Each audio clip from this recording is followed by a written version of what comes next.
Hello students and parents, welcome to our channel. मेरा नाम है तेजप्रीत और जो आज की वीडियो है ये वीडियो होने वाली है एक बहुत ही इंपॉर्टेंट कंफ्यूजन जो बहुत ही कॉमन है, बहुत सारे बच्चों के बीच में रहती है कि क्या हमें वही सीट्स फिल करनी है जो वैकेंसी लिस्ट में शो हो रही हैं या नहीं। और सेकंड, अगर हमने ऑलरेडी पिछले राउंड में सीट ज्वाइन कर ली है तो उस सीट का क्या होगा, है ना। तो ये दो बहुत कॉमन क्वेरीज हैं जो बच्चे पूछते हैं। इन दोनों क्वेरीज को हम आंसर करेंगे आज की इस वीडियो के अंदर आप सब लोगों के लिए, राइट।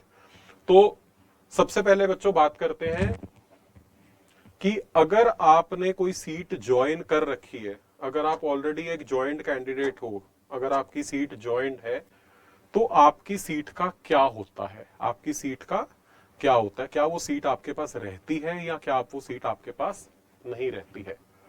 तो बेटा क्या कंडीशन होगी, राउंड 1 में आपको सीट अलॉट हुई थी और आपने ज्वाइन कर ली है, राइट। इन्हीं बच्चों के लिए पुरानी सीट इंपॉर्टेंट है। जिस बच्चे ने ज्वाइन नहीं की है उसकी तो एनीवेज ये सीट कैंसिल हो चुकी है। जिस बच्चे ने ज्वाइन नहीं, ज्वाइन का क्या मतलब है, ज्वाइन का मतलब है कि आपने 6 मंथ्स की फीस डिपॉजिट की और आपने ओरिजिनल डॉक्यूमेंट्स लेके कॉलेज में गए और वहां पे आपने फॉर्मेलिटीज कंप्लीट कर दी और एडमिशन लेटर आपके हाथ में आ गया, इसका मतलब है ज्वाइन। अगर आपने with in the time frame join नहीं किया था तो एनीवेज आपकी पुरानी सीट कैंसिल हो चुकी है, राइट। वो सीट फिर अब आपके पास नहीं है, ठीक है।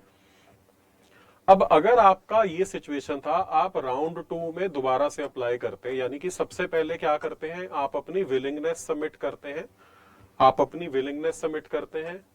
उसके बाद आप सिक्योरिटी, मतलब सबसे पहले सिक्योरिटी डिपॉजिट पे करते हैं, फिर विलिंगनेस सबमिट करते हैं। उसके बाद आप चॉइस फिलिंग कर देते हैं, आप चॉइसेस फिल कर देते हैं। अब क्या हो सकता है, दो ऑप्शंस हो सकती हैं, या आपको फ्रेश सीट अलॉट होगी या अलॉट नहीं होगी, दो ही आउटकम्स आ सकती हैं। दोबारा से रिपीट करता हूं, आप राउंड 1 के ज्वाइंट कैंडिडेट हैं, ज्वाइंट हमने डिस्कस कर लिया क्या होता है। राउंड 2 में आपने सिक्योरिटी डिपॉजिट जितना भी था वो पे कर दिया, विलिंगनेस सबमिट कर दी, उसके बाद चॉइस फिलिंग कर दी। चॉइस फिलिंग के बाद जब रिजल्ट आएगा तो क्या हो सकता है, या आपको सीट अलॉट होगी या आपको सीट अलॉट नहीं होगी। अगर आपको सीट अलॉट नहीं होती है, अगर आपको सीट जो है वो अलॉट नहीं होती है तो आपकी ओल्ड सीट जो है, ओल्ड सीट जो है वो आपकी सेफ है, वो सीट आपकी बिल्कुल सेफ है, वो आपकी कहीं नहीं गई, वो आप ही की सीट है, राइट। पुरानी सीट आपकी सेफ है आपके पास। अगर आपको सीट अलॉट हो जाती है, अगर आपको सीट अलॉट हो जाती है, अब क्या है, अगेन दो ऑप्शंस हो सकती हैं, या तो आप उसको ज्वाइन कर लेते हो और आप, दूसरा है आप डू नॉट ज्वाइन, है ना। या आप उसको ज्वाइन करते हो या आप उसको ज्वाइन नहीं करते हो। अगर तो आप उसको ज्वाइन कर लेते हो बेटा फिर तो बहुत बढ़िया है, ये वाली सीट आपकी कंफर्म होगी, पुरानी सीट आपकी कैंसिल होगी, राइट। पुरानी सीट आपकी कैंसिल होगी, वो किसी और बच्चे को मिल गई, आपने नई सीट ज्वाइन कर ली है। बट रेड जोन कहां पर है, क्लियर कट रेड जोन वो है अगर आप ज्वाइन नहीं करते। और यही कंफ्यूजन है जो first part of the video में मैं आपसे डिस्कस करना चाहता हूं। ये बहुत बड़ा डेंजर जोन है। कई बच्चे मेरे को कॉल कर रहे हैं और मेरे को ये कह रहे हैं कि सर हमने फर्स्ट राउंड में सीट ज्वाइन कर ली थी, हमने सेकेंड राउंड में अप्लाई किया, हमें सीट मिली, अगर हम वो ज्वाइन नहीं करते हैं तो पुरानी सीट तो हमारी सिक्योर ही है।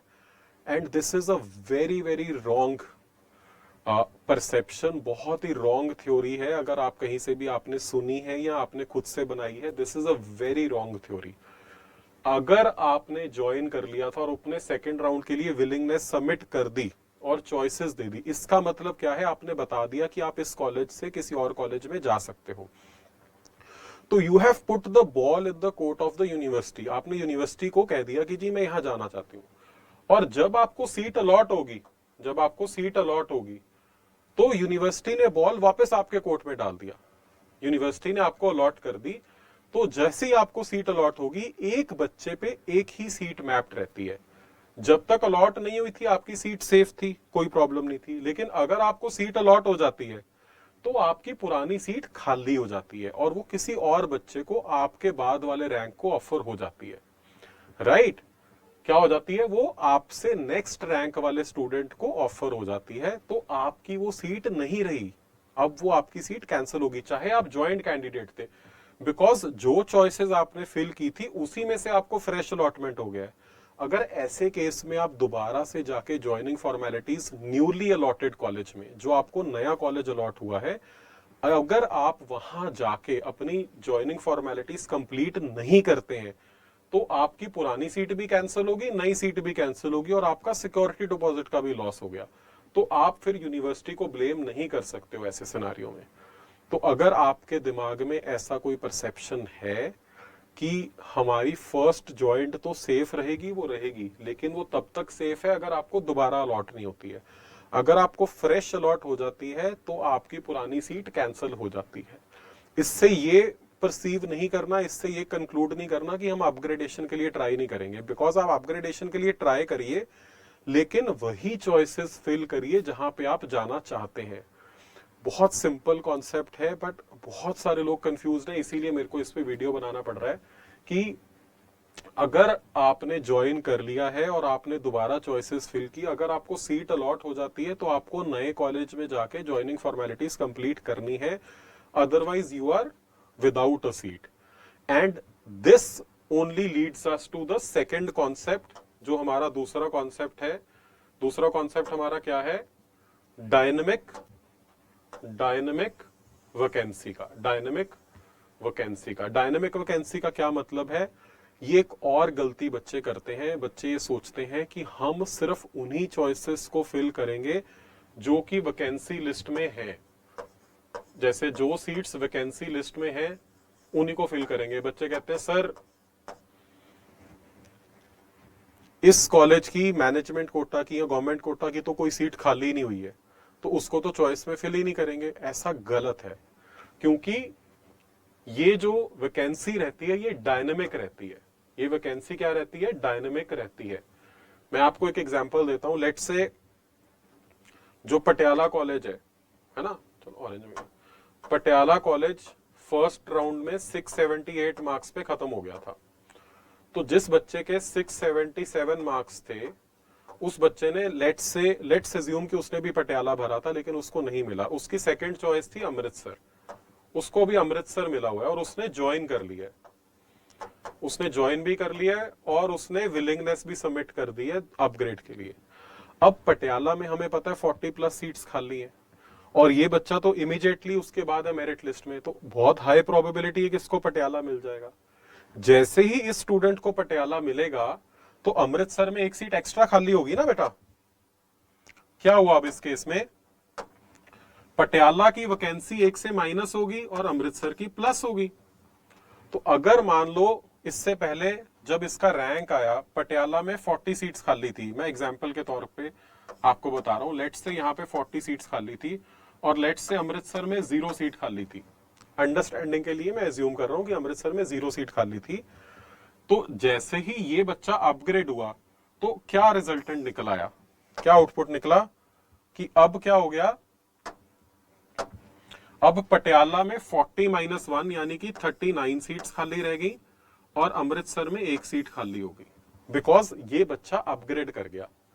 तो अगर किसी बच्चे ने अमृतसर फिल ही नहीं किया, ये देख के कि सर इसमें तो वैकेंसी 0 है, तो ऐसे केस में बच्चा खुद को ब्लेम करने लायक होगा, यूनिवर्सिटी की कोई गलती नहीं होगी, because vacancy is always dynamic.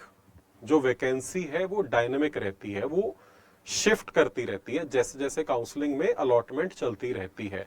तो डायनेमिक ऐसे नहीं कि और बच्चे छोड़ते रहते हैं, जब अलॉटमेंट होता है उस टाइम पे भी डायनेमिक रहता है। तो इससे समझना क्या है सर, सिंपल भाषा में समझाओ। तो सिंपल भाषा में बेटा ये समझना है कि जब आपने चॉइस फिलिंग करनी है तो आपने वैकेंसी लिस्ट को नहीं देखना। जैसे आपने राउंड 1 में चॉइस फिलिंग की थी, ये एज्यूम करके कि सारी सीटें खाली हैं, मेरे को सबसे पहले कौन सी चाहिए, फिर दूसरे नंबर पे कौन सी चाहिए, फिर तीसरे नंबर पे कौन सी चाहिए, उसी सीक्वेंस में आप अपनी चॉइस फिलिंग करेंगे ताकि कोई गलती ना हो जाए। Because choice filling specially round 2 onwards is going to be very very crucial. First round तो फ्री एग्जिट था, गलत भी भरा गया कोई दिक्कत नहीं है, बट सेकेंड राउंड के बाद it is going to be very very important. एक एक छोटी छोटी गलती भारी पड़ने वाली है, राइट? कहीं भी गलती होगी, अगर आपने कोई ऐसी सीट ऊपर फिल कर दी जहां पे आप जाना नहीं चाहते तो आप फंस जाओगे, छोड़ोगे तो सिक्योरिटी डिपॉजिट का लॉस हो जाएगा। या अगर आपने कोई ऐसी सीट भरी नहीं जहां पे आप जाना चाहते हो तो भी आपसे नीचे रैंक वाले को मिल जाएगी और शायद वो थर्ड राउंड में ना छोड़े। So be very careful while filling your choices for the second round of counselling, right? I hope this is helpful and this clarifies कि पुरानी सीट पे क्या होगा और डायनेमिक वैकेंसी क्या है। ऐसा हो सकता है कि ये बहुत कम बच्चों को आज क्वेरी हो, लेकिन ये बहुत कॉमन जो है वो प्रॉब्लम है जो बच्चे फेस करते हैं। So please share it with all your friends and tell them to watch this video to get clarity on dynamic vacancy and पुरानी सीट का क्या ट्रीटमेंट है, right? Please share this video with your friends, और अगर अभी तक आपने channel को सब्सक्राइब नहीं किया है तो प्लीज कर लीजिए। I will keep sharing more videos for you, right? Thank you so much students and parents, bye.